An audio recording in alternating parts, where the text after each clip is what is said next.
Play. A button you push. You pushed play. Thank you. Play.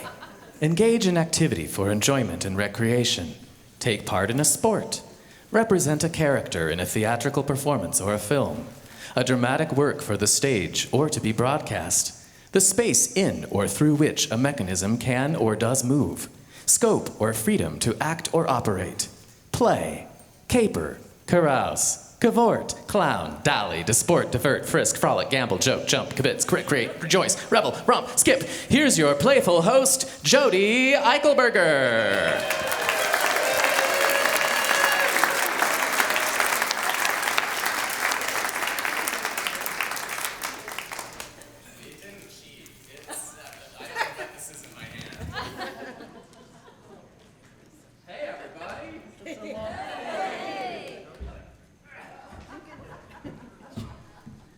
Welcome to Story Night. Hey, that's a little tight.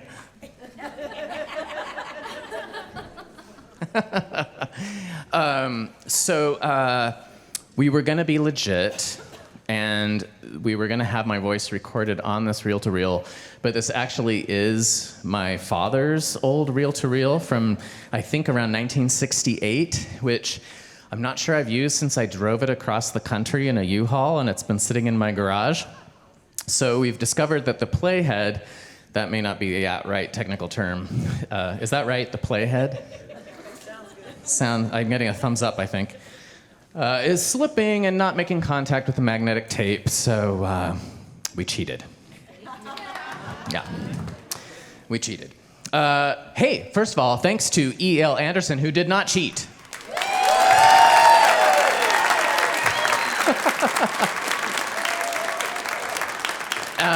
Do you want to say something about your relationship to play? Well, basically, to play all the songs, I've been learning this clarinet ever since I was in 6th grade, and to really make those songs sing, for lack of a better word, you have to kind of break the rules. I'm always taught to maintain good embouchure, and was in like middle school and college and stuff. But in order to play these songs, you just got to play. Actually, you can't really pay attention to all those rules, and I think they sound all the better for it. So. Yes. And it's also interesting because you are not only playing the clarinet, but you've got something going on with MIDI files or something over there. How did you develop the relationship between playing the clarinet live and using your tracks? Well, my dad actually shared a lot of footage of violinists playing to hip-hop music and like black violin and stuff, but I found there haven't really been a lot of like clarinets. I mean, there's some, like there's this guy over in Russia who can do it, but not as many as I see with like violins, and I just decided to try it out. Nice. It's great. It's great. So, Russia and Boise, everyone. Story Night. Also, I would like to thank my partner in crime here, interpreting for the deaf and hard of hearing, LaVona Andrew. And later on, you will also see Sierra McIver. We are very grateful to the city of Boise and the mayor of Boise, who one day this last summer called me up and said, "Hey, Jodi, would you like to play with us as the cultural ambassador of the city of Boise?" And that's what Story Night is, the cultural ambassador for the city of Boise until 2025. We're very grateful for that support from the city, and also it aligns with the mission of the city to have a place for everyone. You belong here. It's about inclusivity and elevating everyone's stories, because as we like to say, everyone has a story. So thanks to them. I also want to thank our season sponsor, the Chandro Group. Thank you.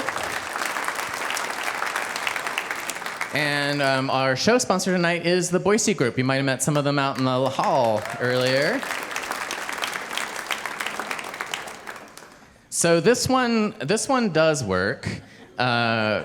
This is what this season is modeled after. The themes are all following the buttons on this tape recorder. They're not always the same order. The buttons on that one don't follow it.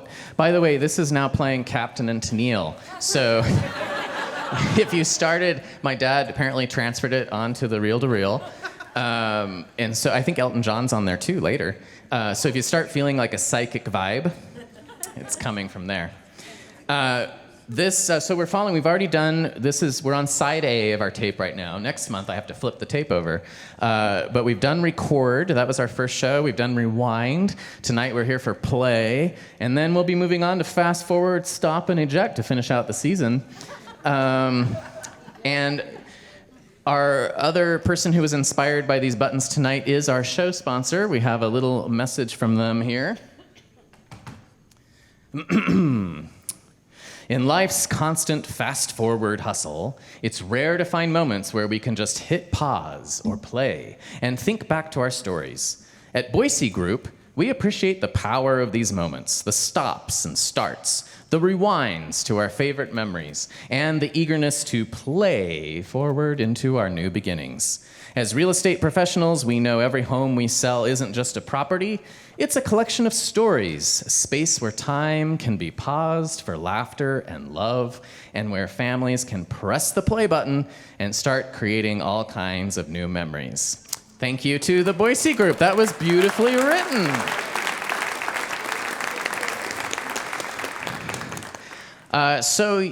My background, as I've talked about before, is in theater.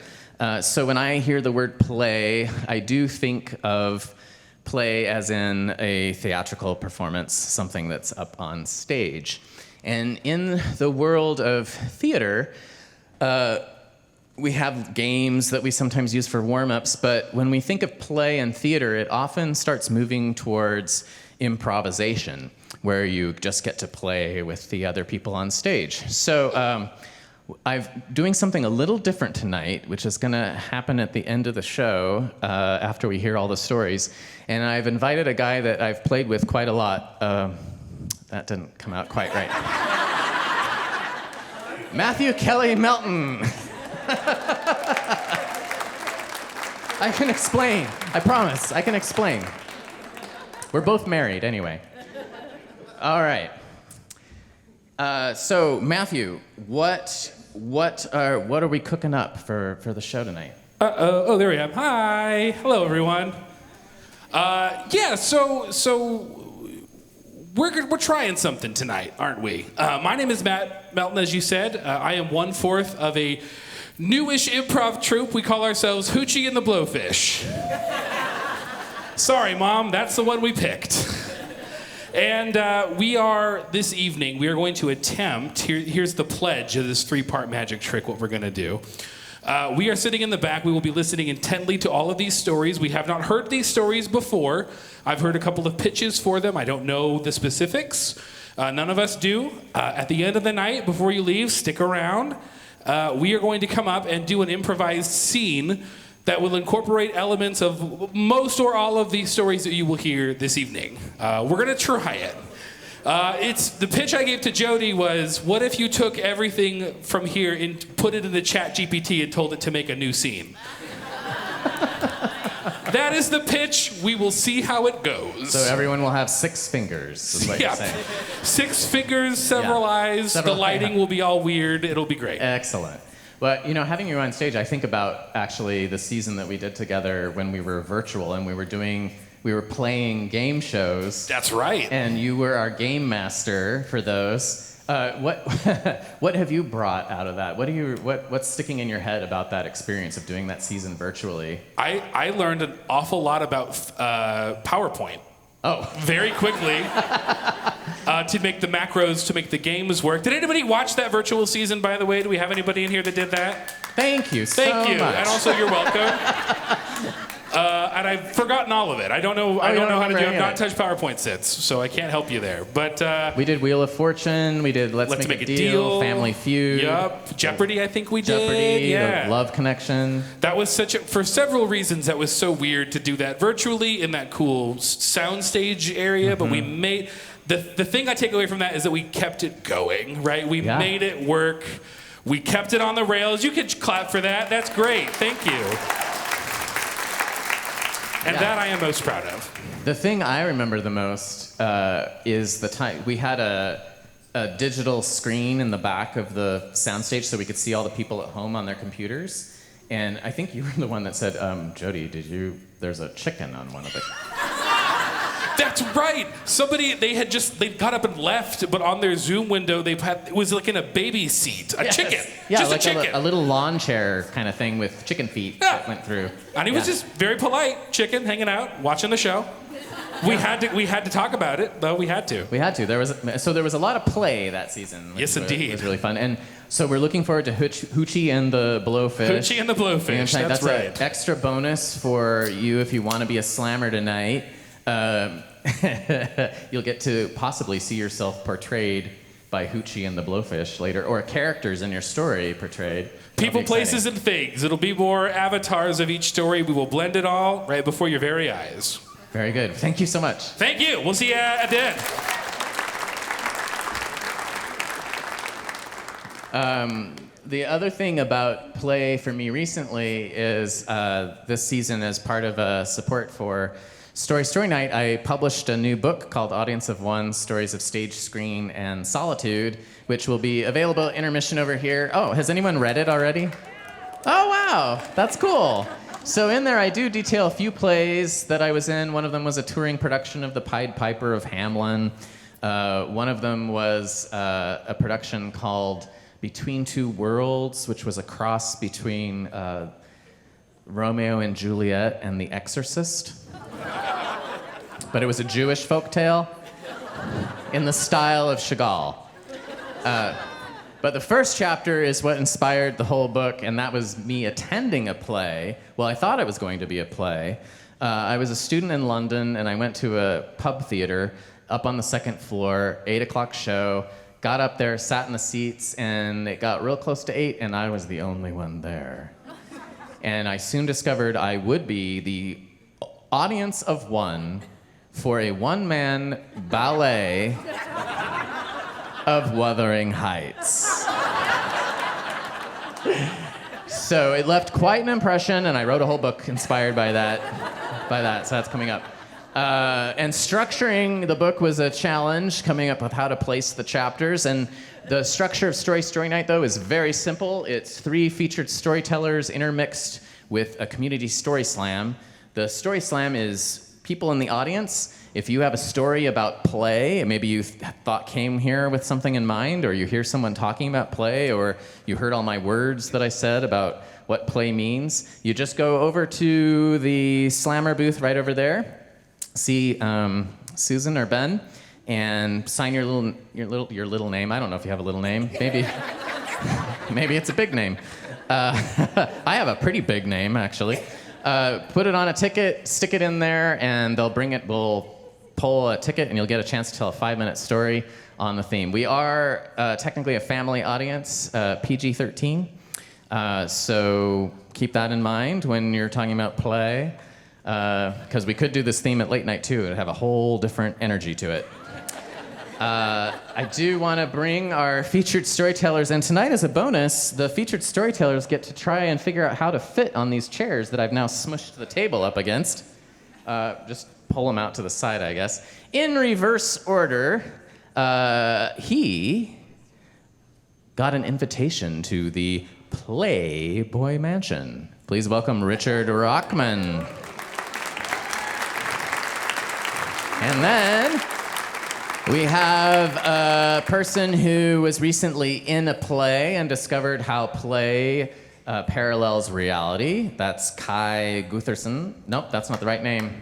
I've got it here. It's Kai Gathura. Thank you, Kai. Come on up. Stairs over here. But first up on the mic, and I think I forgot to check that she's even here right now. Yes, she is. Whew. Let me tell you about the Pied Piper of Hamelin. No, we good. First up to the mic, so this is her first time sharing a story at Story Night. And let's see, what did I say about this? A person who is learning to play and continues to play. Please welcome Chelsea Hansen.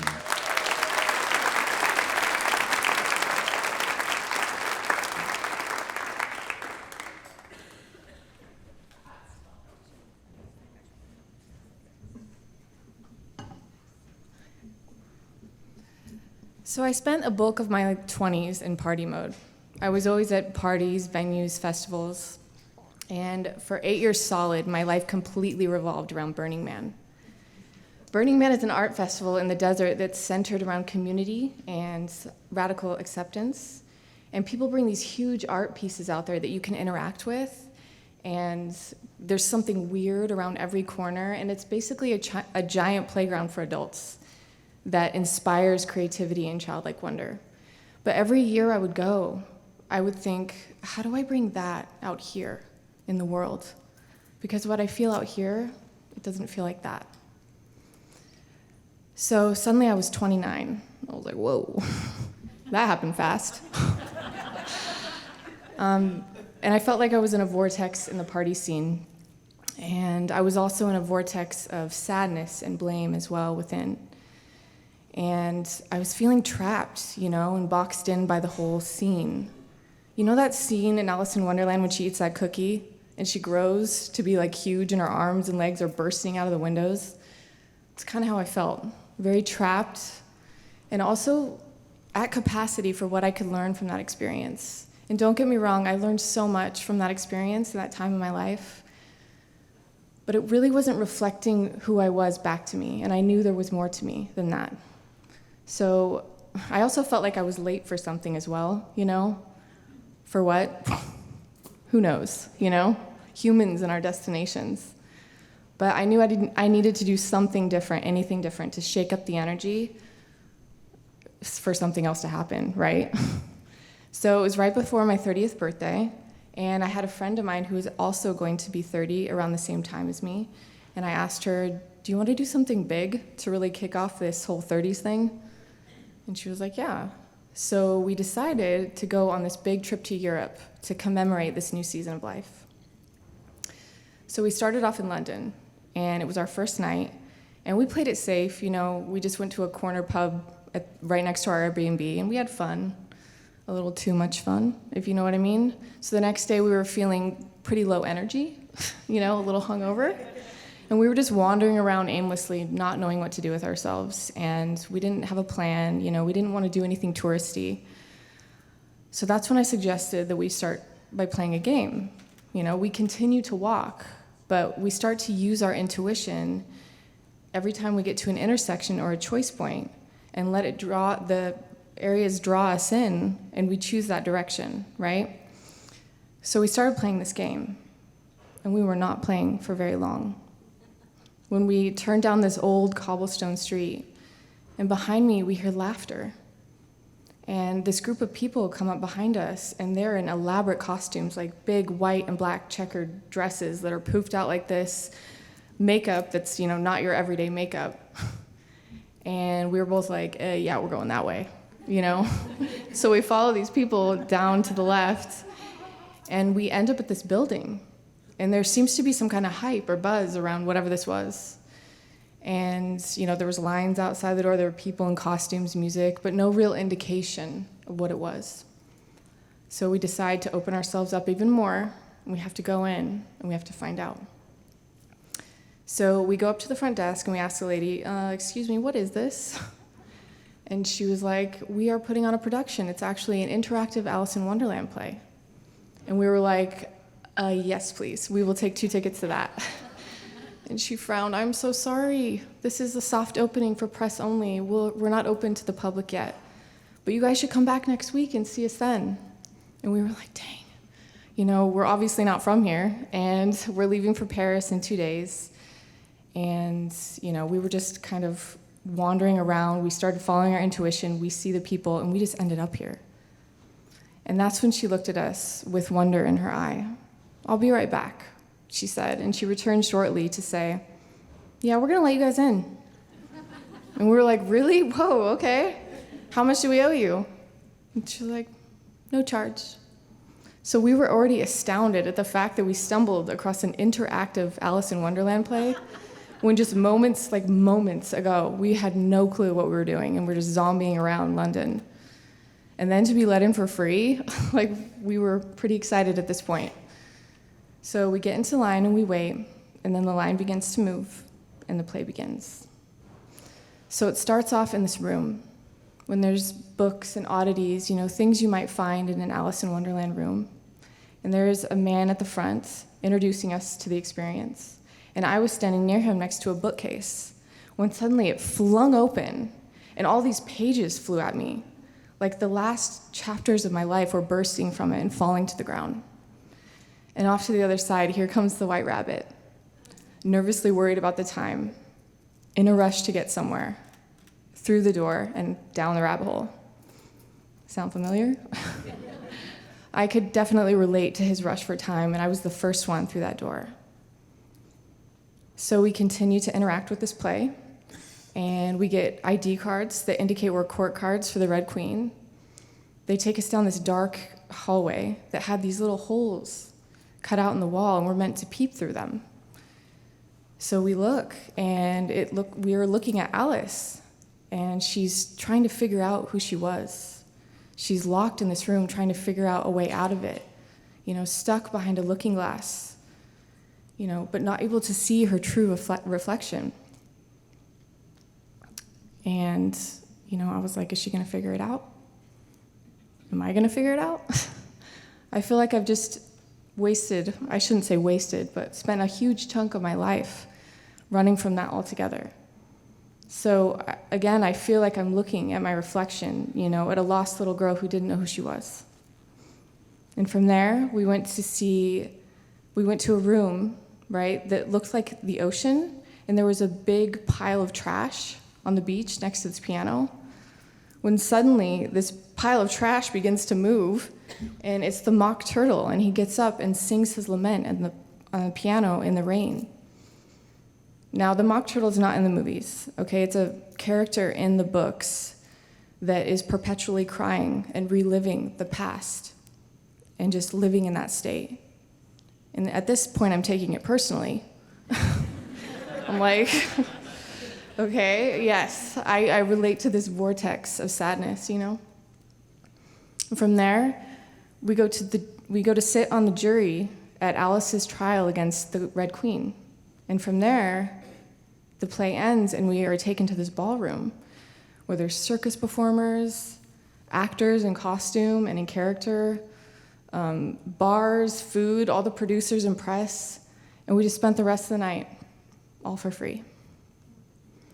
Now, we never would have had that experience if we had gone to that same bar from the night before because it was familiar, or we had some plan with expectations. We literally went from opening ourselves up to following our intuition and our curiosity until we literally fell down the rabbit hole. It was crazy. And this experience impacted my life, and I found myself looking for these rabbit holes everywhere, trying to recreate my experience, which was my first mistake. That tends to strangle the creativity. It takes the magic out of the moment, But I found that it worked better when I was traveling. If I was somewhere that I was familiar with, my left brain would take over and drag me in the directions that it knew. Or, if I had obligations the next day, it's harder to open up, right?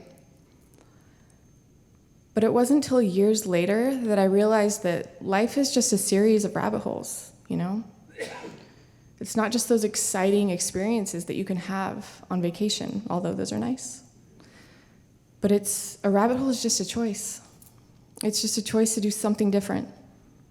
Something where I don't know what's going to happen, but there's only one way to find out. And actually, this was a rabbit hole. It was. I was driving down the street, and I felt that same familiar feeling, I got to do something different. I got to mix it up, And I heard my intuition say, all you have to do is jump.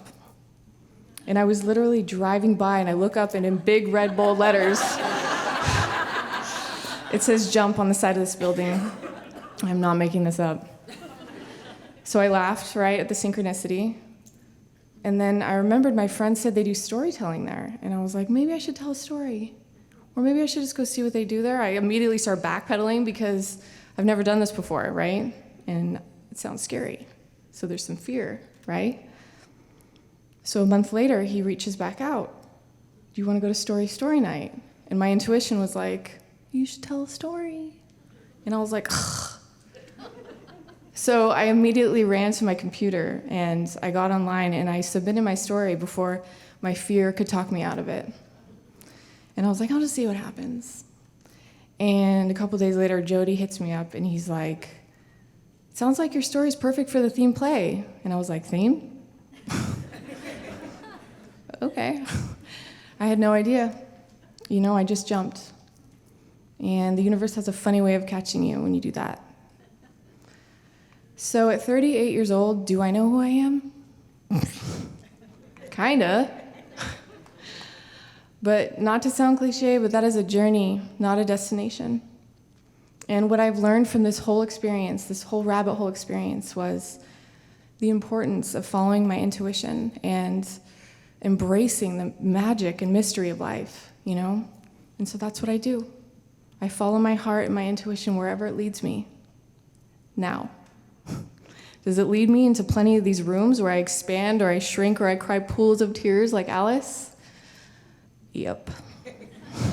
It sure does. But it always gets me to where I need to be, whatever that looks like. And it is my choice to follow it that gets me there.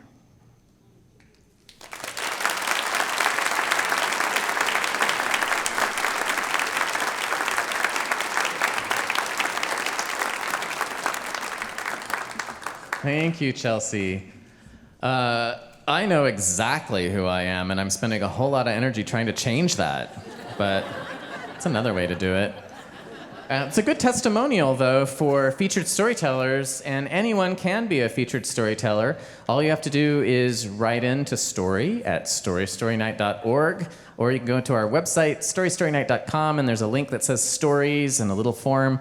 That gets sent to me, and then I can write to you and say, hey, it sounds like your story is perfect for our theme. Let's have tea. And I'll wear my Mad Hatter hat. I didn't wear a Mad Hatter hat, though. We actually had, at Story Story Late Night, we had a whole season that was based on Alice in Wonderland. You can find it on our podcast, and one of the themes was Down the Rabbit Hole. And I remember it very well because this Victor was his name, and you can find on the podcast his story about going down the rabbit hole, which was his quest to fuel his van using vegetable oil. And he decided he would do that by driving from here to Mexico or Alaska. I can't remember which one it was, but he had to stop at restaurants along the way and funnel the oil through his socks. He went with his girlfriend, but he did not come back with her. Guess I gave it away, so now you don't have to listen to it. The other thing Alice in Wonderland brings me to mind with play is I'm a child of the 70s, and it was the era where the VCR appeared. A VCR is a thing that we attached to our televisions. And one of the movies we had was Alice in Wonderland, and because it was a brand new VCR, it was like magic, like looking through the looking glass. And so we played Alice in Wonderland over and over and over. It was the Disney animated version. And now all those songs, I often give myself very good advice, but I very seldom follow it. Of course, a very merry on birthday, you know, over and over again. But I think the one, and perhaps I'll ask the Slammer booth to bring up our tickets at this point, and we'll pull a Slammer. But the movie that I watched more than Alice in Wonderland, and I guess the holidays just passed us, was a production that I might have been the only one that has seen it, because I keep telling people about it, and no one recognized it. It was called It Happened One Christmas, starring Marlo Thomas. And I watched it over and over and over and over. And then one day I was just watching regular TV, the signal that was coming over the air, and Jimmy Stewart was saying Marlo Thomas's lines verbatim. And I was like, what is happening? Why is it a man? Why is it in black and white? Turns out it was a remake of It's a Wonderful Life. Should we do warm-ups or...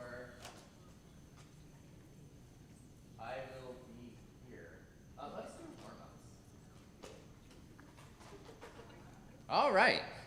Let's welcome Alice and Jin for a 5-minute story on the theme play.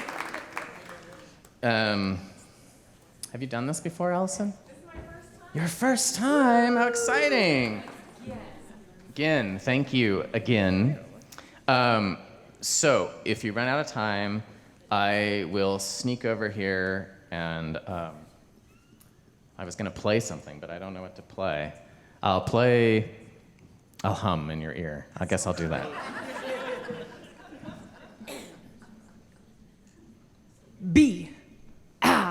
Guest, I sang, probably off key and definitely in a poor French accent. I was playing Lumiere in a community theater production in Buffalo, Wyoming. It was a small town, a quiet village, and every day, like the one before, I had been rehearsing for this play. I was also in the midst of a divorce, and it was a tale as old as time. Boy meets girl, they have a fairly chaste courtship. We married young. We bought a 1939 log cabin that was being slowly reclaimed by nature. We also had an uninvited guest that lasted for several months. In this case, it was my brother-in-law, not a charming French woman who loved to read. And I have to say, at some point, I did shout, "Enough, I'm done. There must be more than this provincial life for me." So back to the play. It is hard to go through a divorce in a rural town, by the way. The villagers that I lived with, many of them were kind, but a lot of them used their opinions like battering rams against the door of the castle of my life. But there were a few gems, and one of them was a woman named Marjorie. She and her daughters had also decided to join this play. Her youngest daughter was playing Chip the Teacup, and they were very kind to me that summer. It was a difficult time in my life, and it takes a lot of confidence to get up on a stage and to perform with gusto, especially when your life is falling apart around you. And Marjorie, in particular, invited me to dinner with her girls. She actually entrusted me with their care when she and her husband took a weekend away. Her daughter Hollis came and stayed at my house, which was really warming to me as a person who is living on my own again for the first time in my adult life post-marriage.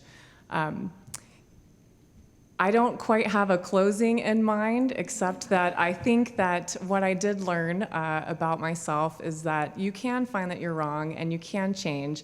That divorce shaped my life in ways that I didn't quite imagine that it would, but there was light at the end of the tunnel. I performed the play, again, probably poorly. I went on to make my way in life, knowing that I was making the right decision for myself, and I did find a happily ever after. I've been happily married for the last 6 years, and I do encourage you guys all to follow your dreams, whatever shape those may take.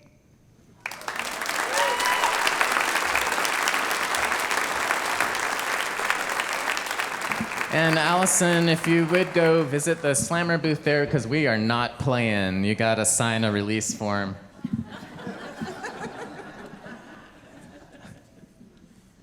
I was just trying to... Oh, there, you are here inside. I saw EL go out the back door, and I just got nervous that he was locked out there. But I see you over there, you're good. Something just happened here.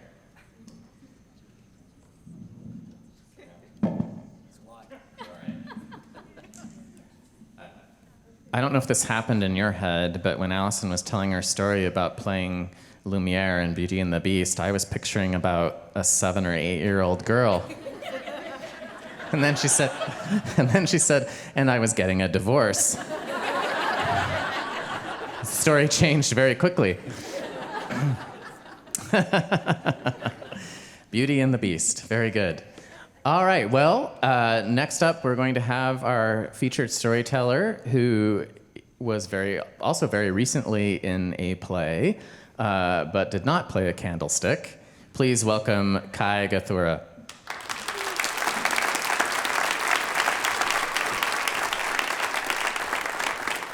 Hi, everybody. So, my name is Kai. It was like around like October time. And what happened was that I was reading this really bad script with a friend because we just both got bored, and I was just like, you want to come over and like read a really bad script? And she was like, yeah, sure. And so we were reading it, and then of course it fulfilled our expectations. It was horrible.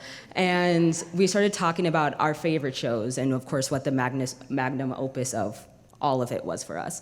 And of course we're going through things, and we start like singing musicals like Anastasia, A Chorus Line, and then on my shuffle comes a musical called Hair. And I'm just like, oh, shut up. Anisha, which was her name, I was like, you've got to listen, you've got to hear about this show. It's Hair, it's my favorite show, like, it's Hair. Like, what else do I have to say? So, and she's like, you know what local theater's doing the production, right? I said, and long story short, I become part of the cast for the show 2 days later.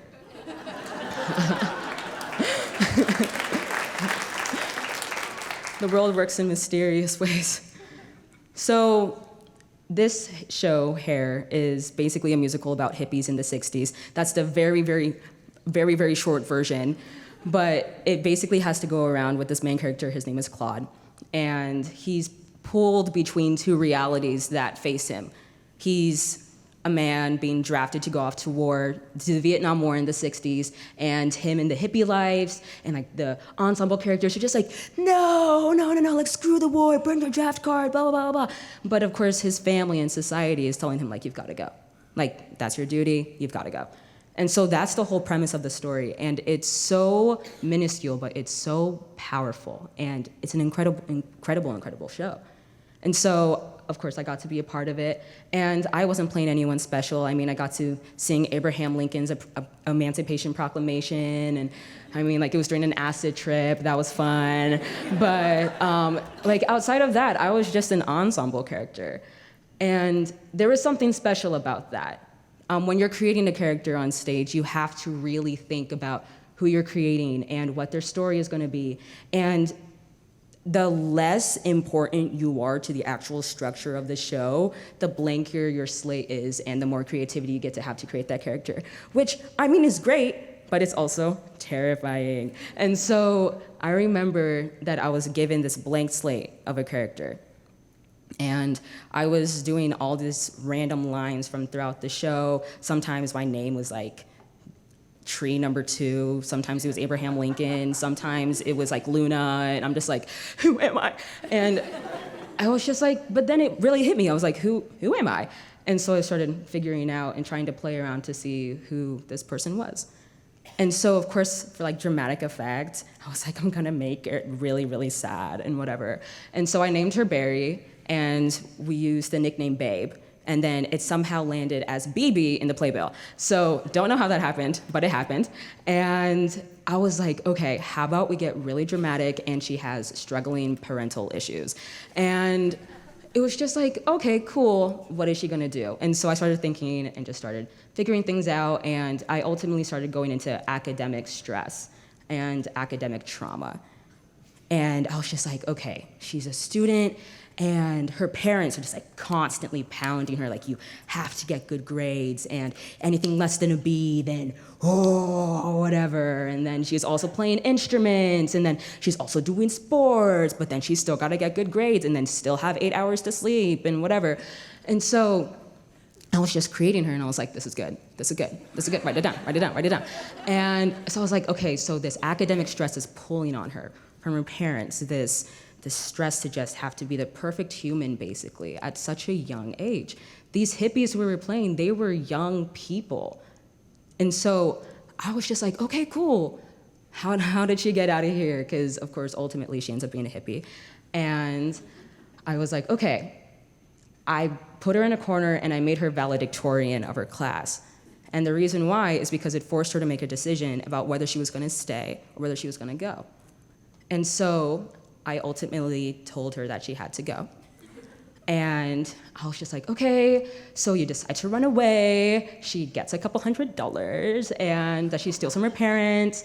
And then, like, she goes, lives the high life. She, like, skips between, not hospitals, hotels, what? And so she's just hopping and skipping and living her best life. And I remember as I was thinking about that high life that she was living that I got really frustrated. And then I got like really sad. And I couldn't figure it out because I was just like, girl, it's literally, like it's Barry, like it's not you. Like, you'd be surprised. And then I realized that those emotions of frustration and sadness, it was envy, it was jealousy. And so, of course, I just sort of sat there because I realized, I was like, oh shoot, whoa, she gets to do what I didn't, you know?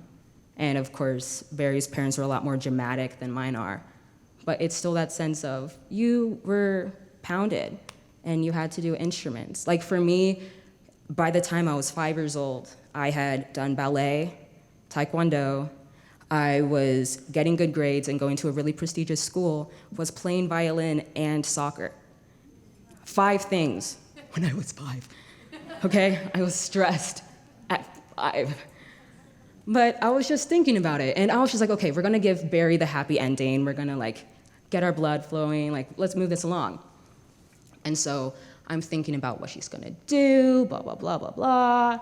And then I was like, oh my gosh, okay, perfect. She gets a family. And so what happened was that in my mind, even though she had left her bio family, she was starting to low run on funds. And it was like, okay, girl, you need to figure out a solution or you're gonna have to go back to the pound. You're gonna have to go back. And I was just like thinking about it, and then of course I was like, boom, this is where the tribe comes in. The tribe finds her, she doesn't find them. And slowly by slowly, she gets introduced to all the different characters, and next thing you know, she's opening up parts of herself, and she realizes that there's this hole in her heart that's being filled that she didn't even realize was empty. It was just something that included freedom, that included joy, that included like all these beautiful things that made her realize and go from this robot to a human. And so it was like crazy, because I was like, wait, that's actually really, really cute. Aww. And then naturally, as the universe has it, as rehearsals continued for the show, that cast, we were a baker's dozen, 13 people. They slowly were filling up that hole in my heart that made me turn from robot to human. I didn't even realize it. And it was something that was so beautiful. So you can imagine the dread that I felt on December 16th when I woke up and looked at the room around me. I remember I sat up and I was looking, and there was these 2 suitcases in the corner of my room. One was filled with clothes, one was filled with half-wrapped Christmas presents. There was a mess all over my room, and I remember seeing a pile of goodbye notes that I had written for the cast and crew. I remember finally getting out of bed, getting ready for the day, going to the venue, putting on my wig, getting on stage, performing my songs, having intermission, taking a piss during intermission, going back on stage for the second act, all of it. But there's this moment in the second act where, remember Claude? He has to go. Oh, sorry, spoiler. And it's like a sad moment. It's not meant to be happy. He doesn't want to go, he doesn't want to leave, but he has to. And there's this song called Good Morning Starshine, which is like this such like happy-go-lucky, like, ooh, yay! But once you add that context of he's leaving and he might never come back and see his family again, his chosen family, it becomes one of the most depressing songs out there. And so I remember that we were on stage, and then Claude has this line right before the song. He said, "This is our last night together. This is our last night on earth. Let's spend it together." And I remember that I just started crying. Because for me, the show ended December 16th. But for the rest of the cast, the show ended December 23rd.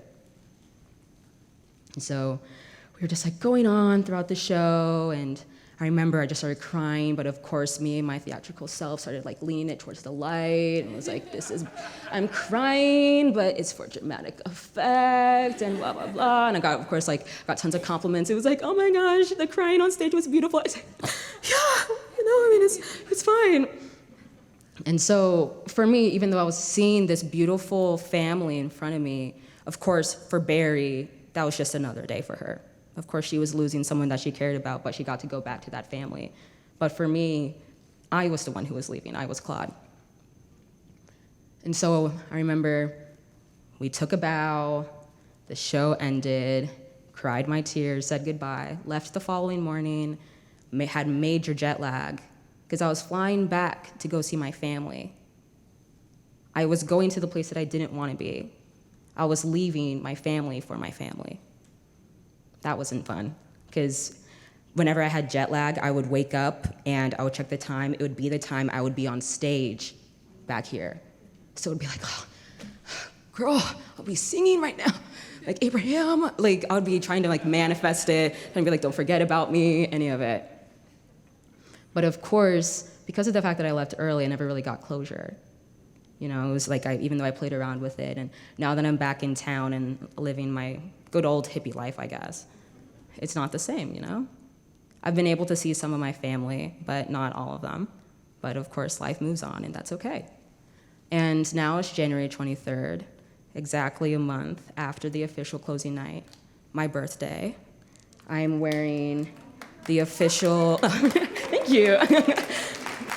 I am wearing the official pants and shoes that I wore for the show. And I can officially have my final bow. Thank you.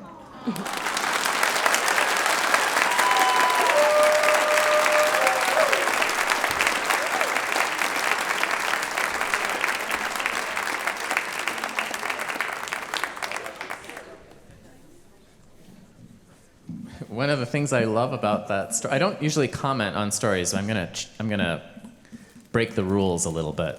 Because one of the things I love about Kai's story is you're about, oh, the tape just ended. All right, intermission, bye.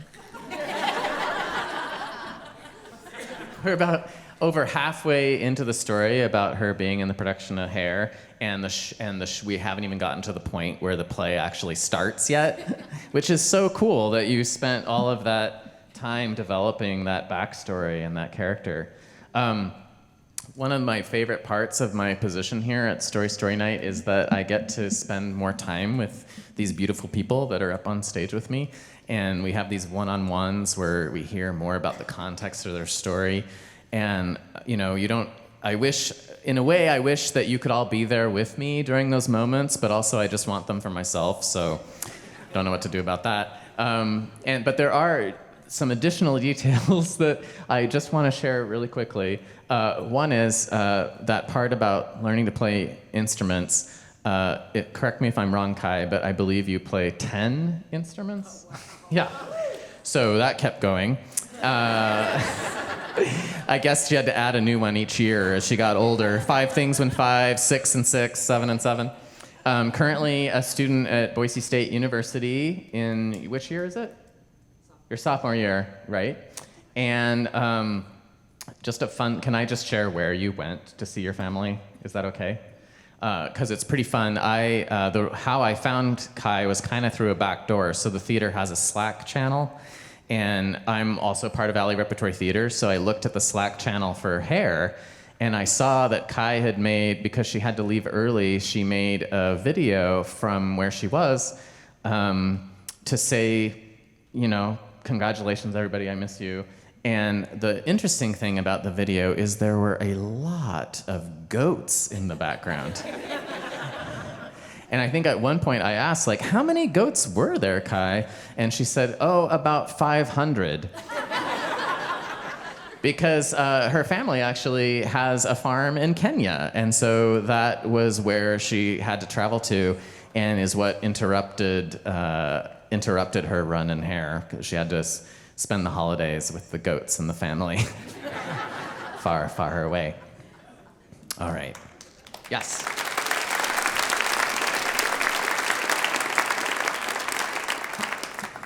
It is also fun to hear stories that I relate to, and hearing, how you think you're creating this character that's kind of distant from yourself. I'm such a good actor. I've created this character that is so far from myself. For instance, one of the characters that I played a couple of times, actually, was B. Arthur as Dorothy Zbornak in The Golden Girls. And I thought, I am such a good actor. I am playing B. Arthur. And people who know me quite well said, well,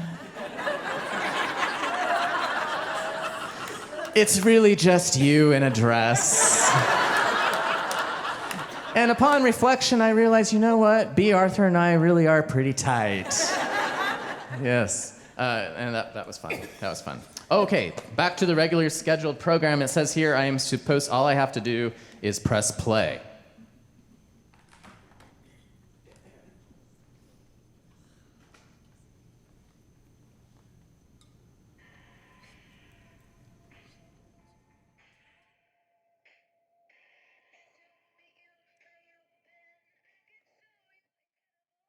Picture this. You just received your long-awaited 1989 Taylor's version cassettes, and you are dying to hear the new vault tracks as you cruise around in your Geo Tracker. Nothing sounds as smooth as a brand new tape when you push play. At Chandro Group, we believe your benefit implementation process should be as smooth as that first listen of blank space. Not only do we help you take care of your employees with fantastic benefits, but we take communication, benefits, education, and enrollment as seriously as our love for excellent music, and we do it with a style. Are you worried about compliance? We will keep you out of the woods with that too. We want to help resolve your concerns, and we'll create a customized plan that addresses them. All you will have to do is push play. Thank you, Chandro Group.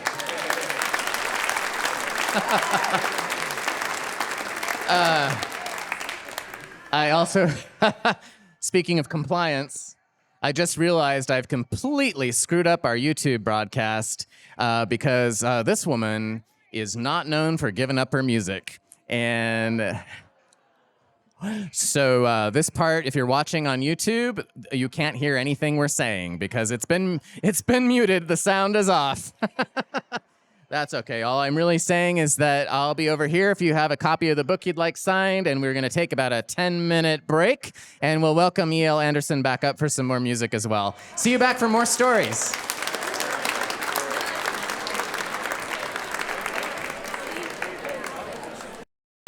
Thank you, E.L. Anderson.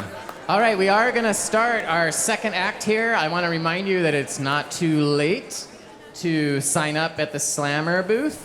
Also, I didn't mention earlier, but if you are deaf or hard of hearing, we also welcome you to be a storyteller. And in that case, we do have an extra microphone here for our interpreter to voice your story for our audience. So don't let that be an obstacle if that is something that you would like to do. As we start the second act, we're actually going to feature a song from E.L., and it sounds quite interesting because it's part of a new audio book that's in progress that's called The Earth Spirit. So this audio book, is this an original piece that you've written? Yeah, it is. And it includes text and then also... Yeah, it's an audio book, and it's going to be interspersed with songs. I'm just in the process of scripting it right now. You guys are actually going to be the first to hear one of the songs. This is probably one of the first completed pieces of production, actually. Wow. And this song is very perfect title for starting Act 2 because it is currently called See You Again. Please don't sue me, Charlie Puth.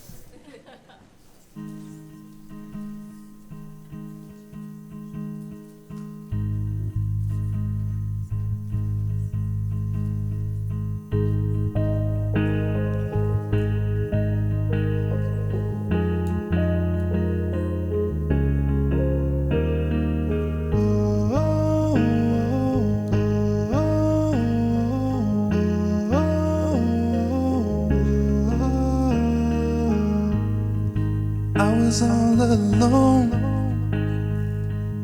stuck in a darkness that I never known.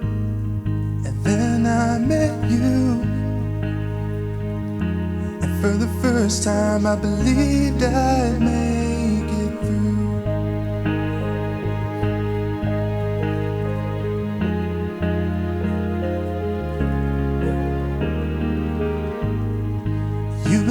in my mind. I'm thinking about you all the time. I can't let it go, 'cause in my heart these feelings grow. I gotta see you again. I'm throwing caution to the wind. I don't know where and I don't know when, but all I know is I've gotta see you again.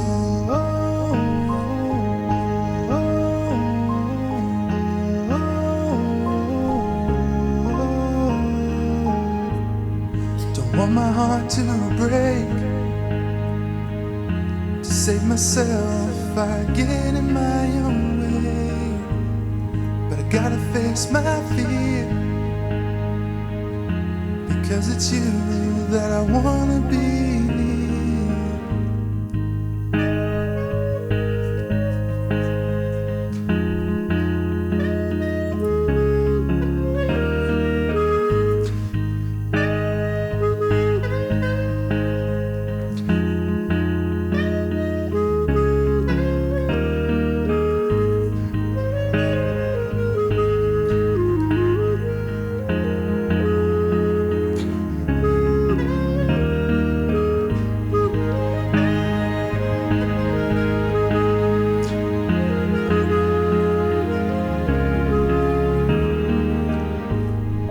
Gotta see you again. I'm throwing caution to the wind.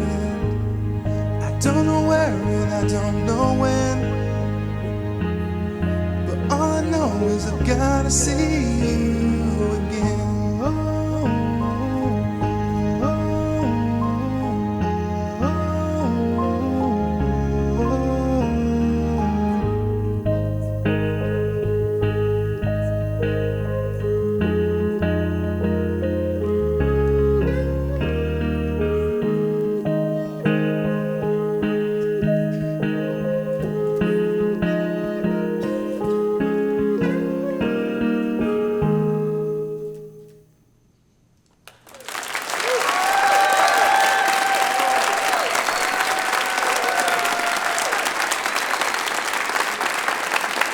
Wow. Oh my gosh. You are so talented. That's so. Woo!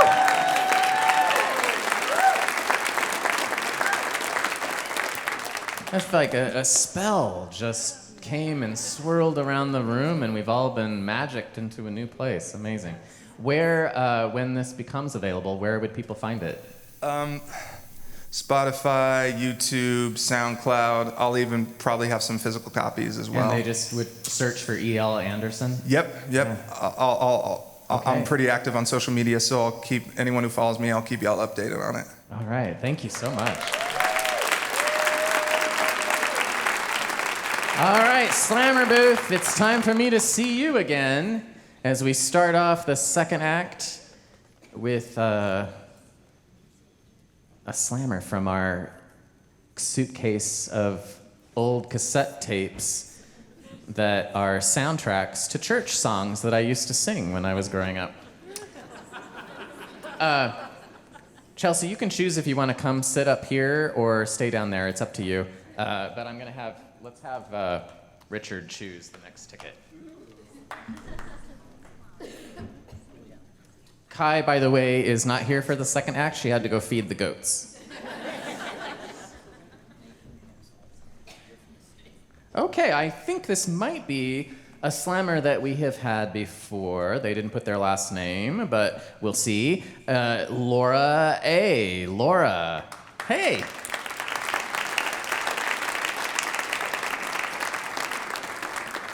Am I right? Are you the Laura that I have had at our microphone before? Very good. Nice to have you back. Thank you very much. Hey everyone, long time no see. Sadly, it's my fault, not yours. When I heard that tonight's theme would be play, I thought, do I have anything meaningful to contribute to this? And sitting here listening to our wonderful storytellers, I brought to mind not that long ago, I got to see my dad and my little sister doing Legos together at our kitchen counter. Now, this is a family tradition. This is a very important family tradition. You do not understand how important Legos are. I'm 30, my younger sister is 16, and my dad guards the bucket of Legos underneath his bed in the master bedroom.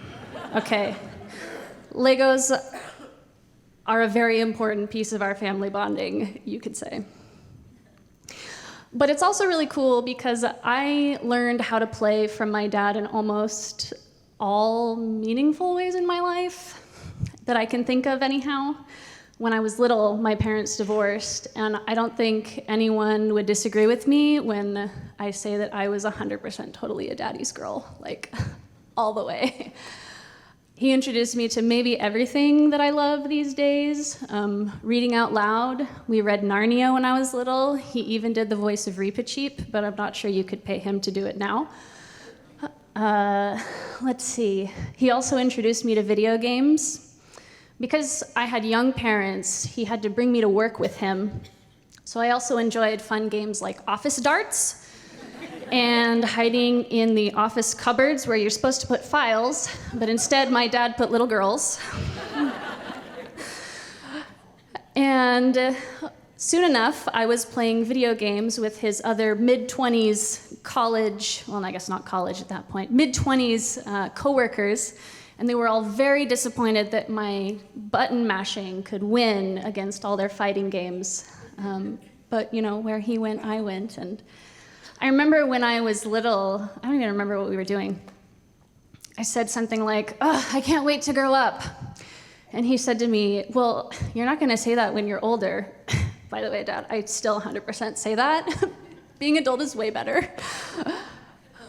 But I think that's because I carried with me into adulthood the one thing that he made sure, well, many things, one of many things he made sure I took with me, which is just because you grow up doesn't mean you forget how to play. So these days, I'm tutoring at a Huntington Learning Center over on Bound, and I get along really well with the kids. Actually, it's a problem because I'm only supposed to be working there part-time and they keep scheduling me for more hours because I get along really well with the kids. My boss says to me, "Geez, like what is it that you do, you know?" And I said, "Well, I don't know. I just don't really think I'm an adult on the inside, really." To the point where sometimes my kids will ask me, "You're such a funny grown-up. What is wrong with you?" Like, and I always say, "Can I tell you a secret?" And of course, kids are just like simps for secrets, right? And I'll lean really close and I get eye to eye because it's fun to build the tension. And I'll just say, "I may look like an adult, but I'm secretly a little kid inside." And that just seems to blow their mind a little bit. So here's to my dad, who gave me possibly the best cheat code to life: never stop playing. And I hope everyone else can inject a little play in your lives too. Thanks.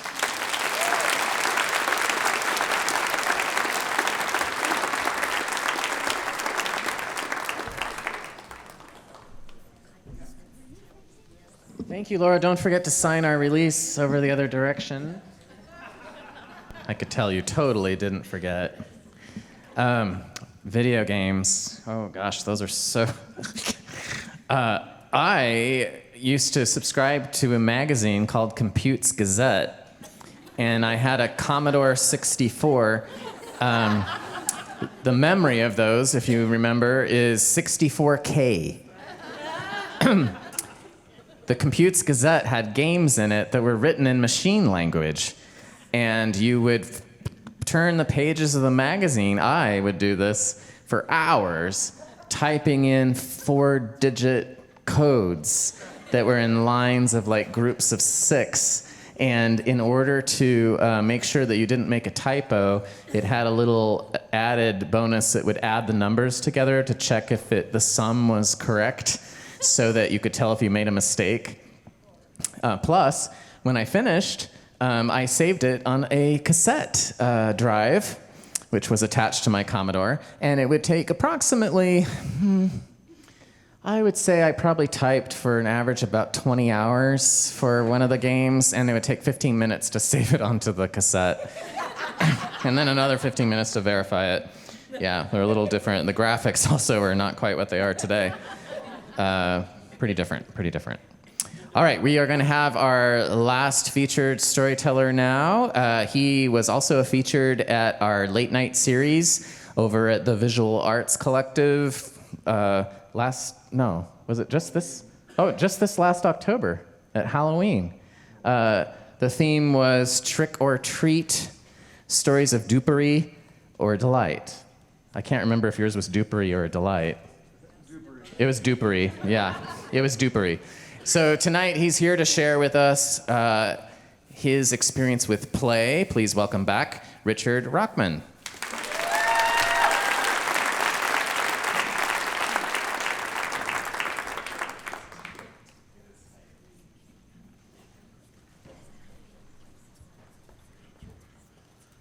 A cold chain link fence, dank, moist around at me, and I got a handful of succulent blueberries. Crikey. I've been obsessed with animals since I was a little kid. I was challenged speaking when I was younger. My first word was elephant. I was obsessed with animals. I knew all the animals. I know a lot about animals still. Hence the giraffe. And I watched Steve Irwin all the time, the crocodile hunter. Steve Irwin was a conservationist, wrestled animals, had a TV show, was amazing. You know, it's sinking, I think. Thank you. It happened to Steve Irwin, too. Oh.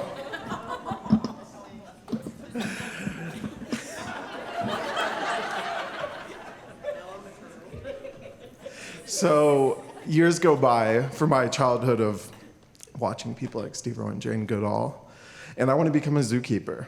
I want to be with the animals that I'm obsessing over so much. So I go to one of two community colleges in the United States that specializes in zookeeping.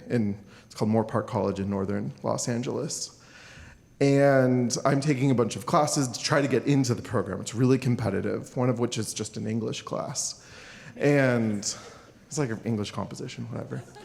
So I'm taking this class, and after class, I talk to my classmates and ask, what are you doing for the weekend? And my friend Bree is like, oh, I'm going to my part-time job. It's like, oh, cool, where do you work? She's like, oh, at the Playboy Mansion. I'm a zookeeper there.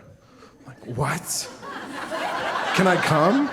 And she's like, yeah, absolutely. I'm like, okay, cool. Let me ask my boyfriend. So go to my boyfriend, Gavin, nice Jewish boy. And I ask him, like, hey, can we go together to the Playboy Mansion, go see some animals and stuff? And he's a meteorologist, not really, into playing with animals and stuff like that. But I'm like, come on, like, how many chances do we get to do this? And he's like, okay, fine.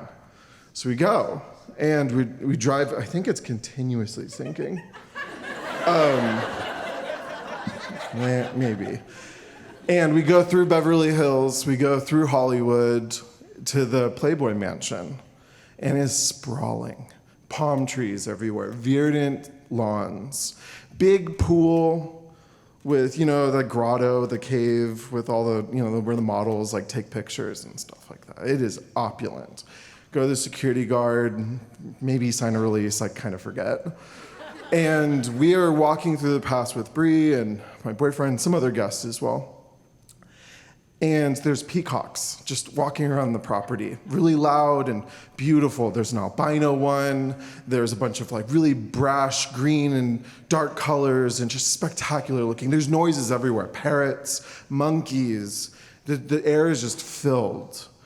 And so for those of you that don't know, Playboy Mansion, okay, we won't go into too much detail, but this is where Hugh Hefner, as problematic as he was, not only ran his Playboy magazine empire, whatever, he also rescued animals. And a lot of these animals had bigger enclosures than is required by AZA Requirements Association of Zoos and Aquariums. And so they live really good lives. one of which was a group of 60 squirrel monkeys that he rescued either from medical testing or cosmetic testing, I kind of don't remember, but we were gonna meet them. I was super excited.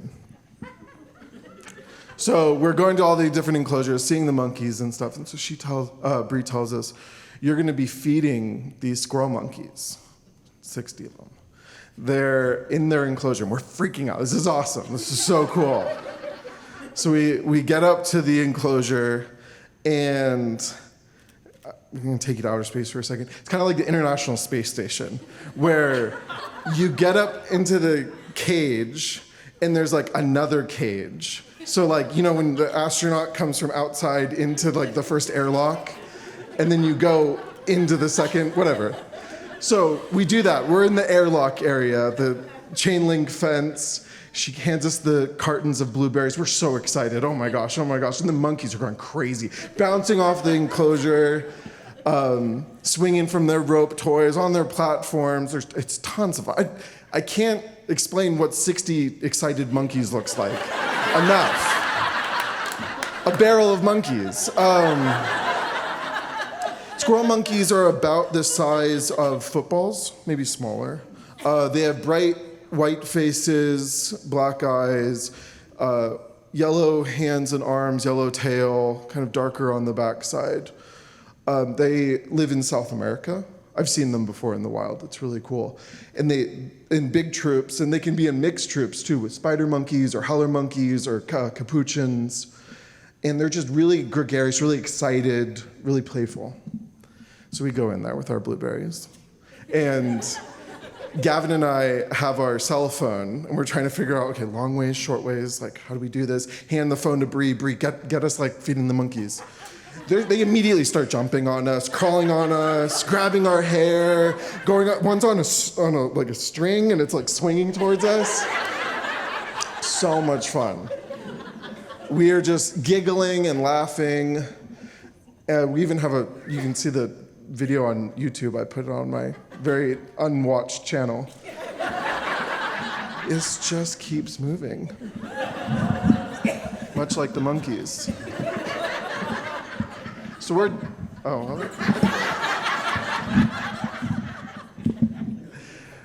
we're done feeding the monkeys, and I'm asking Bree questions about what we just did, because I'm just confused this happened. I'm like, so, like, what's like the vaccination procedure for the monkeys? Monkeys are kind of notorious for having things like hepatitis and other fun zoonotic diseases. She laughs at me. She's like, how do you think we're supposed to vaccinate 60 monkeys? I'm like, okay. Well, why 60? And he's like, well, that's how many you rescued. I'm like, well, do they breed? Do they have like, well, we try not to let them breed. This isn't like a breeding facility. But sometimes they do. And I'm like, what happens to the babies? They mostly eat them.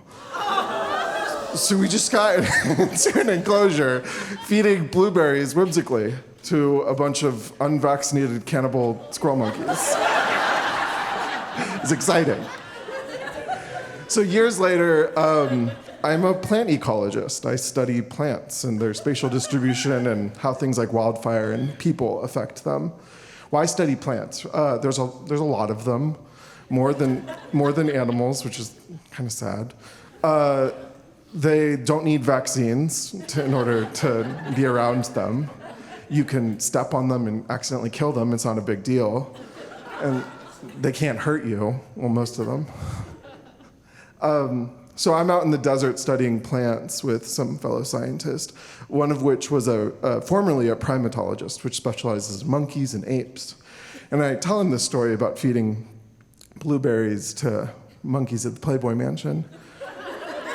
And he's like, are you kidding me? I'm like, why? They're just squirrel monkeys. He's like, yo, they could like rip out your like eyes, they can like rip out your hair, they go for your ears, go for your like nether regions. Like squirrel monkeys are not to be played with. They're on the smaller side, but they can be really dangerous.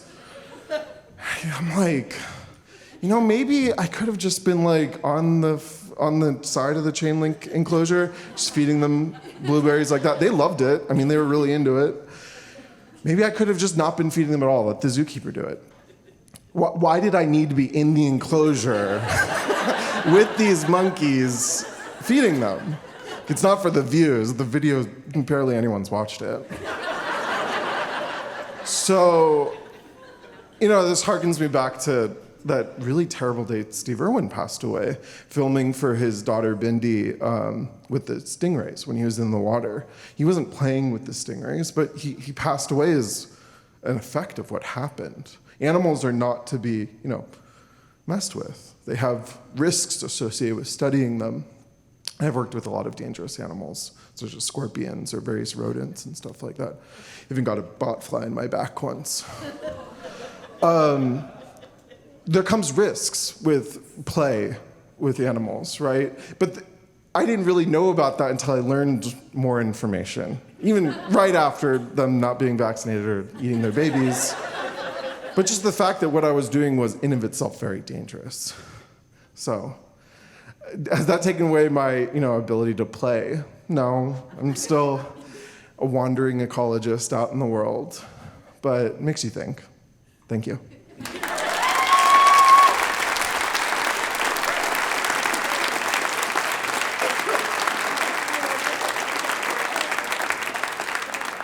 Thank you, Richard. Yes, our microphone has a reputation for playing with our storytellers. Sorry about that. One of these days I'm going to have to be recertified on mic stand usage. Animals, I kind of have to decide a little bit where I'm going to travel based on the animals, because my partner grew up in Africa, and he took me to visit there. And there were stories about like these bugs that were called like the eye of something Egyptian. No, it wasn't the eye of Horus. But they would crawl on the ceiling and drip acid that could land on your skin and cause skin irritation. His mom, they had a 2-story house in Goma. And his mom tried to convince me that snakes could not climb stairs, which was very thoughtful of her, but I also knew a snake can climb a stair. Yeah. All right, we're gonna do some more playing with stories. We've got some more slammers over there. Do you wanna play us a little squirrel monkey interlude on the clarinet?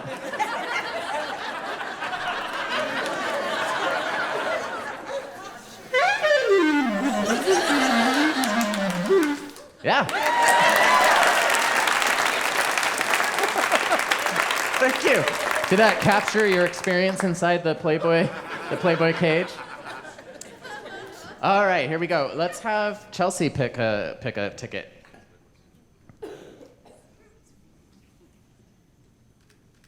Very good. All right.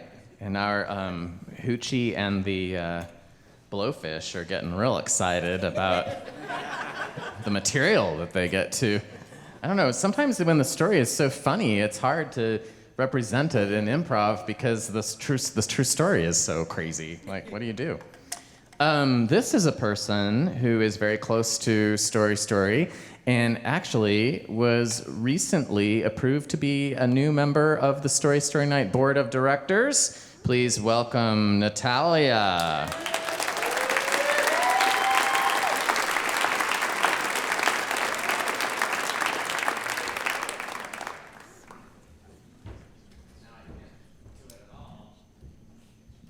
Woo woo. Okay. Cool. Hey everyone. So for the past couple years, I've been wanting to learn how to sing. It's just something I've been telling myself, like, I gotta learn how to sing. I want to do that. I want to take some classes or something. And so I was talking to my friend last summer, and she said, "Oh yeah, I'm going to choir on Monday night." I'm like, "Oh, you go to choir? Like, what is this choir? Tell me more." And she didn't really have much information for me. She just said, "Yeah, it's community choir Monday night at this church. You want to come?" I was like, "Yeah, let's go." So I went to First Presbyterian Church. It's the church, well, one of their churches right by Boise High. There's like 10 other ones right there, so it's not very specific. And so I went in there and not really knowing what to expect, but I did see this beautiful big organ there, which really reminded me of this really welcoming church that I grew up in Wisconsin. So I thought, wow, this is a really cool organ. And there was a lot of people there. It was about 25 people, and they handed me a stack of sheet music. And man, I was a little overwhelmed here. Like, oh, sheet music. All right, this is what we're going to be doing.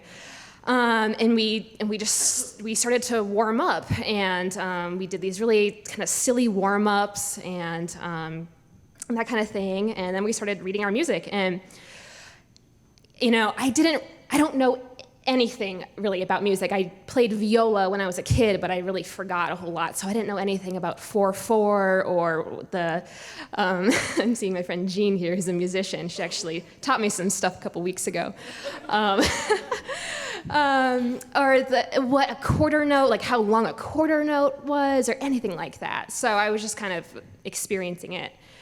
And to be honest, that first class, that first choir meeting, I was really bored. Like I thought I was just kind of dozing off. It really reminded me of orchestra, 7th grade, being the one of 2 violas, second chair, and just it was after lunch, really sleepy, and I did that for a couple years, and that's why my music never took off anywhere. And so, I left choir, and that was that. And I was talking to my friend and a couple other people a week after, and they were saying, "Oh, how was choir? How was it?" I thought, "Oh, it's really boring." And someone was talking to Samantha, my friend, who invited me, and Samantha, are you gonna keep going to choir? And she said, "Yeah, I think I'm gonna stick with it." And I thought. And I asked why, or what appeals to you? And she said, well, it's just an opportunity to learn, I guess. She's kind of in a similar boat as I am in. And so I thought, well, let's just do it. If Samantha's going to stick it out, I'll stick it out too. Let's see how it goes. So I continued going to choir, and this choir is all about diversity.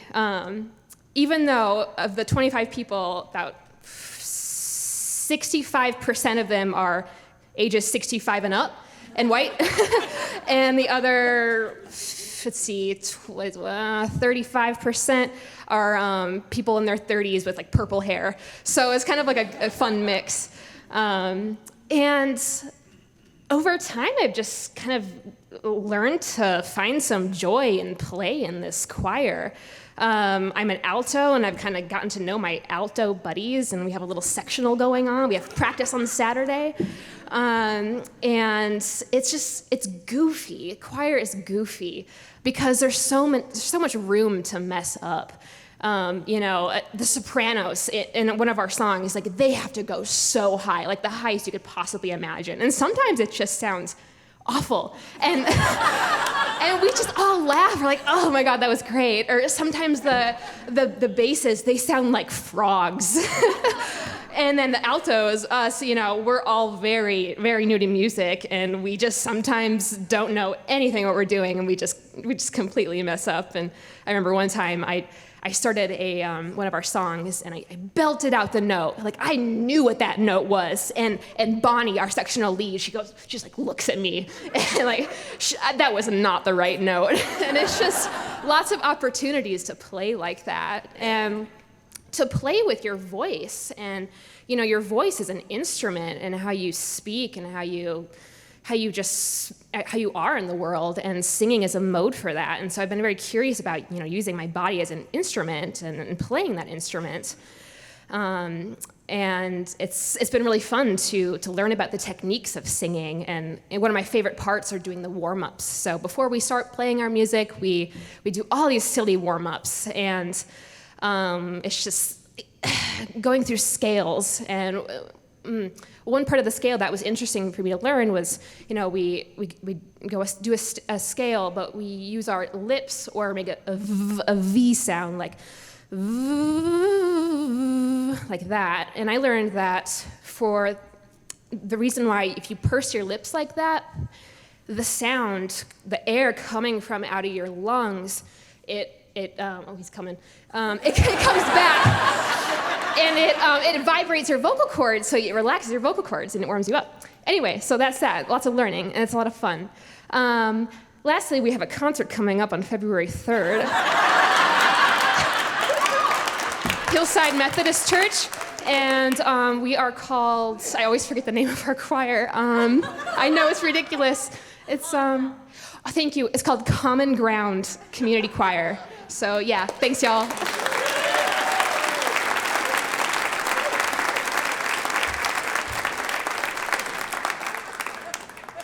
Well, we hit 5 minutes and we were starting to do vocal warm-ups, so I was like, it must be time.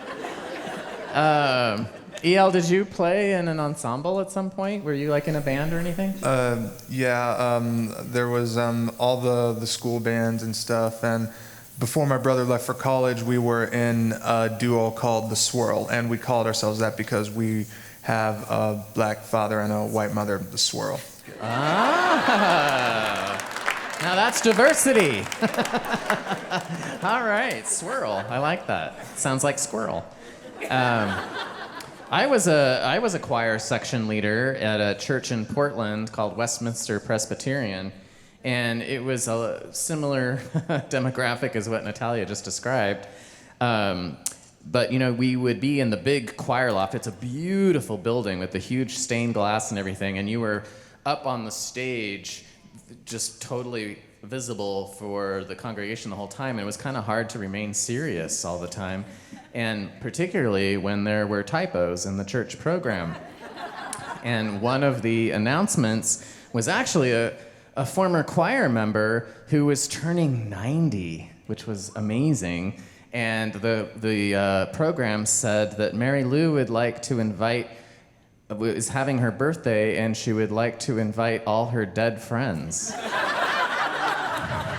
It was supposed to say dear friends.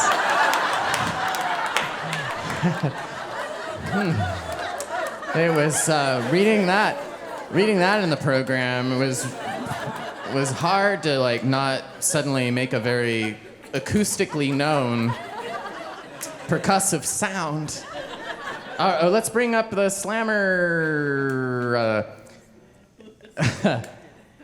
You know what I'm kind of tempted to do? I don't know. We'll see. I happened to notice that one of the tapes in there, we'll see if I can find it right away, says warm-ups on it. This thing has been in my garage for 30 years or longer. Was it this one? Oh, that's a Yiddish song. Scroll on work tape.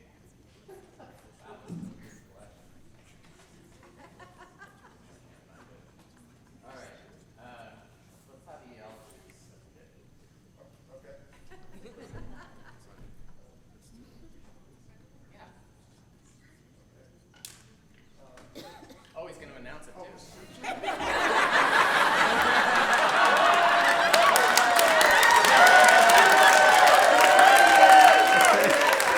Okay, Carrie Applegate.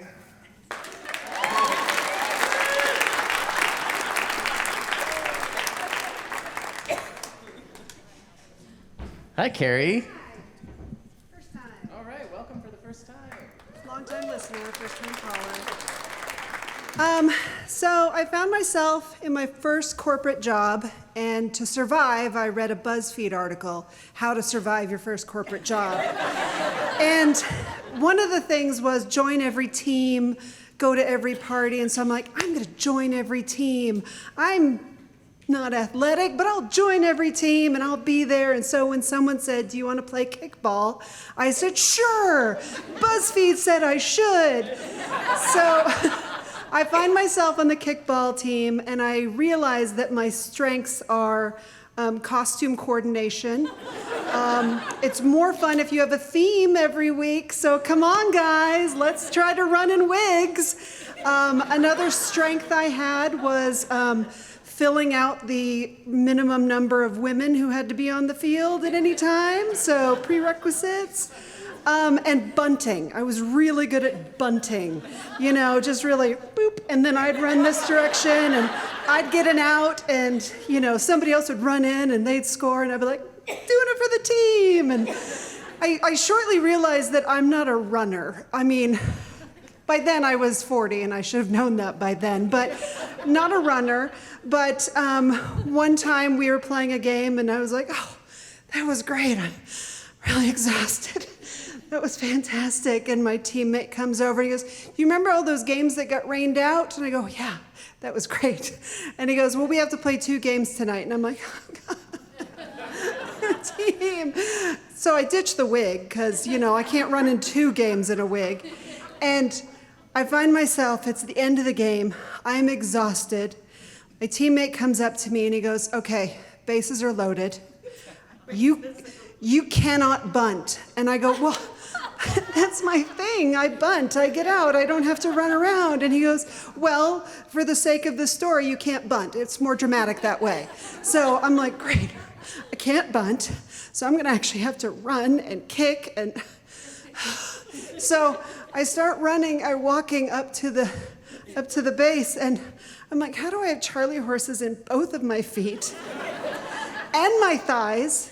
And I'm like, my thighs feel like rubber bands. Can they just like snap in the middle of running? And then how's that gonna happen? Like ambulance is gonna come over here, and that's gonna be embarrassing. And BuzzFeed didn't say anything about that.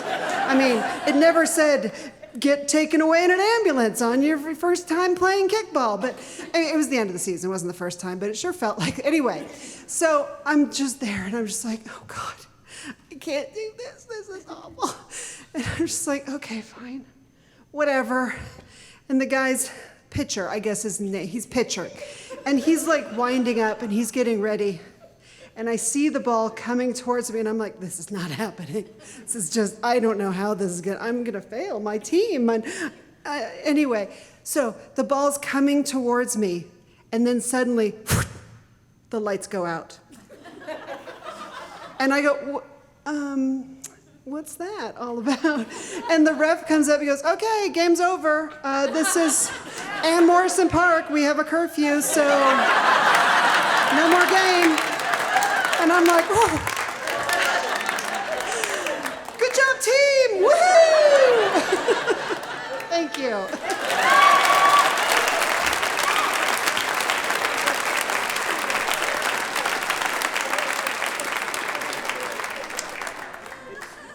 I'm so unsporty that when Carrie was saying bunt, all I could think of was the scene in My Big Fat Greek Wedding when she's going, bunt, bunt cake, bunt, bunt. I was actually part of a dodgeball team in the New York Social Club, but our team was all puppeteers, and we were terrible. And we thought it was supposed to be fun. These people were serious. And so I had the guy who plays Miss Piggy on one side, some folks from Avenue Q. We were just getting pulverized with balls. And we kind of made it our thing.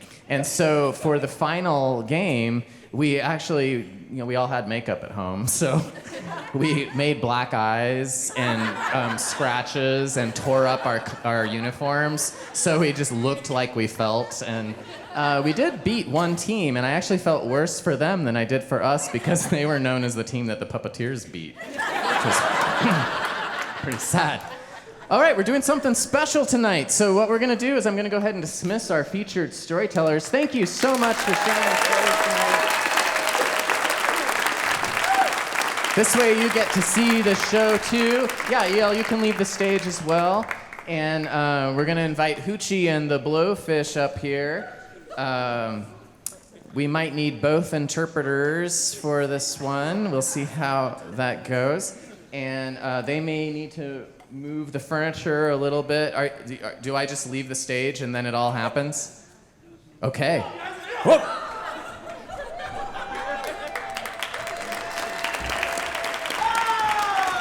What's up, everybody? Hi. Okay, hey, can we get a big round of applause for all the storytellers tonight?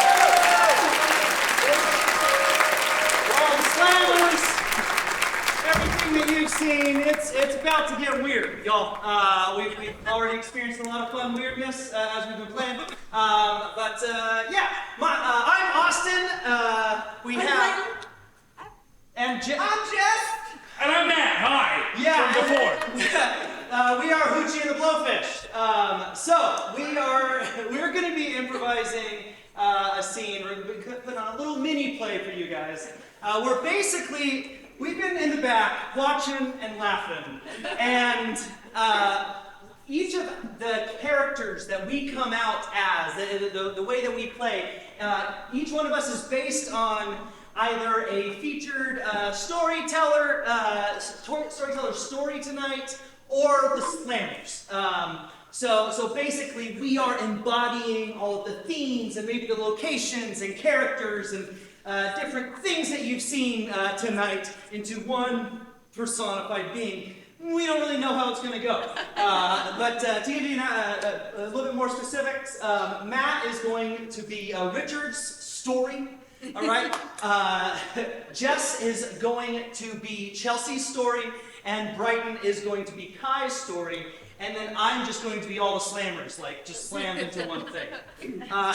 So in order to kick this off, I need a location, maybe something adjacent to what we've heard tonight, where 4 people might be. An aquarium. An aquarium. An aquarium is the first thing I heard. So y'all, here it goes. Before we begin, give us a big old round of applause, please.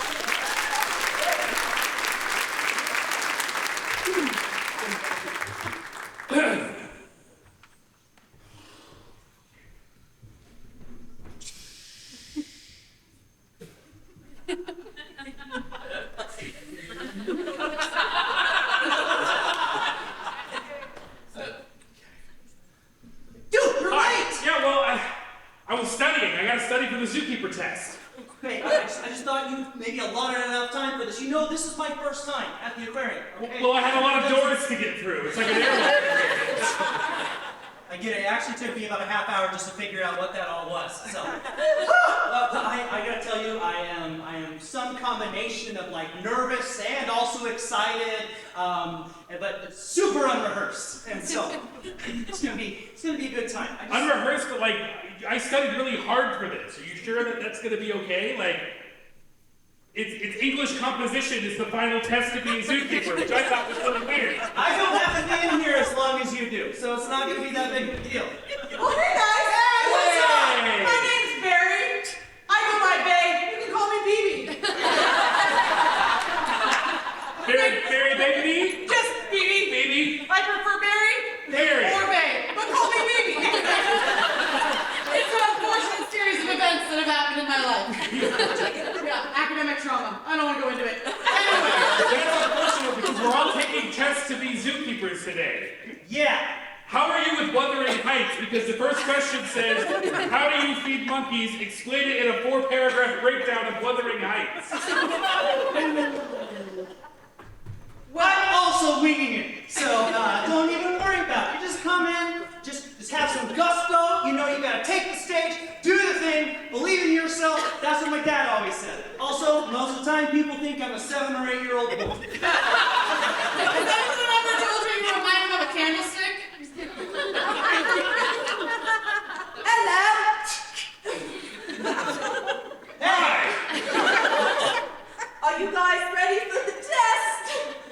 Because we're on the tour of the aquarium, and if you fail, well, you... What happens if we fail? Yeah, what happens if we fail? Be super specific about what happened.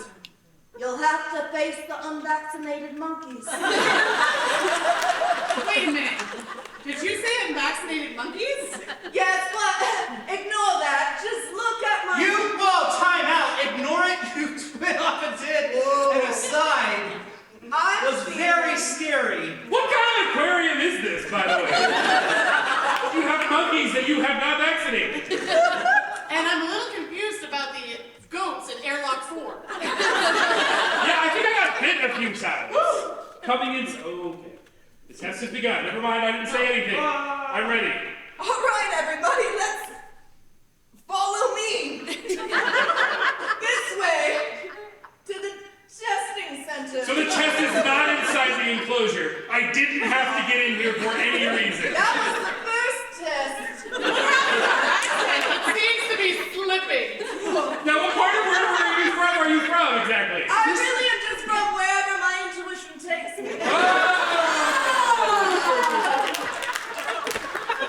nice. I hear it's nice this time of year. I hear it's nice. Also, this is my poopy dress. Oh, the poopy dress. Excuse me, okay? Right, great. I think I left on the clipboard. Okay. Yes, here we are. This is a lot more spacious. Oh, hey, my dad is guarding the other room. It was in the story. The dad that plays Legos and keeps children in his office. That's the specific reference. I remember that. I found hair on the floor. More reference. I've dropped it now. All right, give me this question, because I am going to be Hef's aquarium keeper. This is the best of the best, and I'm in this program for a reason, and I want to be the best aquariumer that I can be. Hit me with it. I just want to actually get out of the second airlock because I haven't gone through the second door. So, excuse me for a second. I was going to feed some blueberries with you. Oh, what? Yeah. Not the cannibalistic vaccination? I don't know where they came from, but you're welcome to as many as you'd like. The first test in this, I have so many pockets in this dress. By the way, this needle. Pockets? Yes. Nice. European. You must vaccinate these fish. Whoa, where's my accent? I'm glad you said something, because... Listen, I adjusted. I just came from Burning Man, and that's very American. Yeah, I'm seeing the Blowfish again. Thank you so much.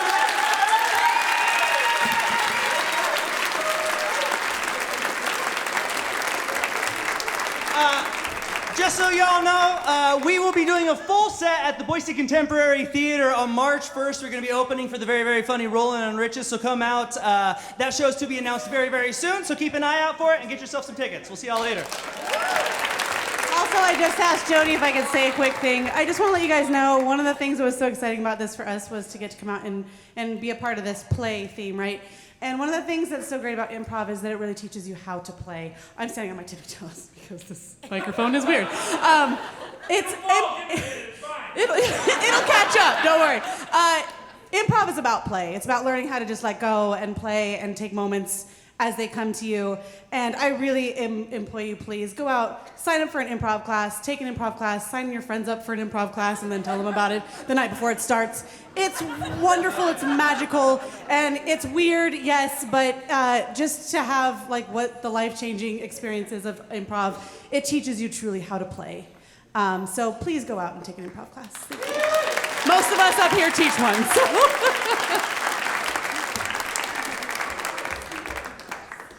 Or join a choir, or a dodgeball team. Yes, they will be playing with Rollin' and Riches, an LA-based improv duo that they recently played with at the Wasatch Improv Festival in Utah earlier this month, and that was Matthew Kelly Melton, Jessica Ellis, Brighton Jensen, and Austin Von Johnson. That was fun. And, you know, one of our big goals at Story Night is just that the storytellers feel heard. And I hope that even though we were playing and having fun, that seeing those references to your stories in the improv was just another way that you feel heard. And now, could I please hear our theme song? There it is. Stories come from the land as well as its people, and I want to acknowledge that we are on the traditional land of the Shoshone-Bannock people. Story Night is supported by public funding for the arts through the Idaho Commission on the Arts, the Idaho Legislature, and the National Endowment for the Arts. We also receive funding from the Boise City Department of Arts and History. Remember, you can listen to podcasts from all our shows or see the Flagship show on our YouTube channel, except for the section using the Taylor Swift music. We also have a radio show. It's Story Night on Stray Theater, which you can hear on the Sunday before our live show from 5:30 to 6 on Radio Boise. Thank you to our crew, technical director, podcast, and video engineer, Stephen Baldessari. Thank you to our guest musician, E.L. Anderson. Thank you to our interpreters, LaVona Andrew and Sierra McIver. Thank you to our photographer, Christina Birkenbein. Volunteer and a volunteer coordinator, Natalia DiJosia. Thank you to our board of directors, our story subscribers. Join us next on February 27th for Fast Forward, featuring music from all around Cowboy. But before I let you go, story, story night. Story, story, good night. Beginning, middle, now at the end. Authentic, inspiring, and when you're playing, spontaneous. So thank you. You shared your stories and you really listened. I might have come here as a stranger, but now I'm leaving as a friend.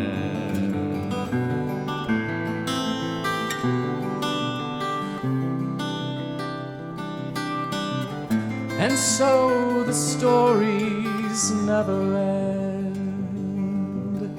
See you next for Fast Forward. Good night.